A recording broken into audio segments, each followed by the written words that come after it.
மத்திய வங்கிக்கு மின்னஞ்சல் அனுப்பி அதனூடாக 2.5 மில்லியன் அமெரிக்க டாலருக்கும் அண்மித்த தொகையை மோசடி செய்த சம்பவம் தொடர்பில் குற்றப்புலனாய்வு திணைக்களத்தின் கணனி குற்ற விசாரணை பிரிவு இன்று கொழும்பு கோட்டை நீதவான் நீதிமன்றத்தில் அறிக்கை சமர்ப்பித்தது. பொது சொத்துக்கள் சட்டம், கணனி குற்ற சட்டம், இலங்கை தண்டனை கோவை சட்டத்தின் கீழ் குற்றப்புலனாய்வு திணைக்களம் விசாரணைகளை முன்னெடுப்பதாக அவர்கள் தெரிவித்தனர்.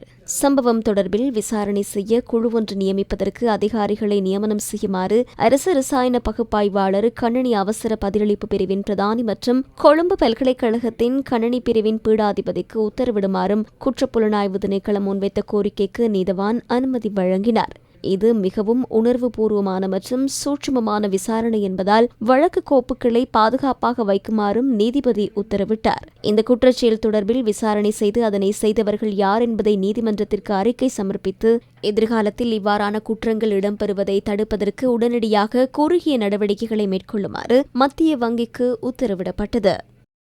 உயிர்த்த ஞாயிறு தின தாக்குதல் தொடர்பில் தன்னை அநீதியான முறையில் கைது செய்வதை தடுத்து உத்தரவிடுமாறு கோரி குற்றப்புலனாய்வு திணைக்களத்தின் பணிப்பாளர் ஷானி அபேசேகர மற்றும் பொதுமக்கள் பாதுகாப்பு அமைச்சின் செயலாளர் ரவி செனவிரத்ன ஆகியோர் தாக்கல் செய்த அடிப்படை உரிமை மனு மீதான விசாரணையை நிறைவு செய்த உச்சநீதிமன்றம் அதன் தீர்ப்பு அறிவிப்பை ஒத்திவைத்தது.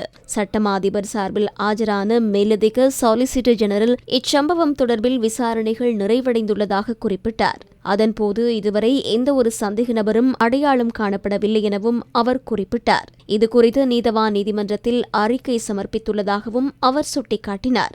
இருதரப்பினரதும் வாய்மூல சமர்ப்பணங்களை நிறைவு செய்த உச்சநீதிமன்றம் இவ்வழக்கு தொடர்பான எழுத்துமூல சமர்ப்பணங்களை இன்றைய தினம் முதல் 3 வாரங்களுக்கு சமர்ப்பிக்குமாறு உத்தரவிட்டது. தீர்ப்பு அறிவிப்பையும் பின்னர் முன்னெடுக்க உள்ளதாக அறிவித்தது. கடந்த ஆட்சி காலத்தில் இந்த அடிப்படை உரிமை மனு தாக்கல் செய்யப்பட்டிருந்தாலும் ஷானி அபேசேகர மற்றும் ரவி செனவிரத்ன ஆகியோரை கைது செய்யப் போவதில்லை என சட்டமா அதிபர் உச்சநீதிமன்றத்தில் உறுதிமொழி வழங்கியிருந்தார்.